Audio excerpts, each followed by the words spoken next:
Last time food స్ట్రీట్కి వచ్చినప్పుడు ఒక shop అయితే చూపించడం మర్చిపోయాను. ఈ షాప్లో కేవలం చికెన్ అయితే కాదు, చికెన్తో పాటు సీ ఫుడ్, బీఫ్ కూడా దొరుకుతుందంట.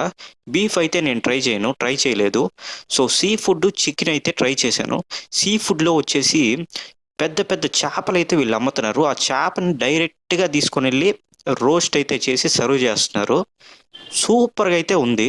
మీకు నచ్చితే మాత్రం ట్రై చేయండి. మీకు వీడియో కానీ నచ్చితే సబ్స్క్రైబ్ చేసుకోండి. సరేనా? ఉంటా.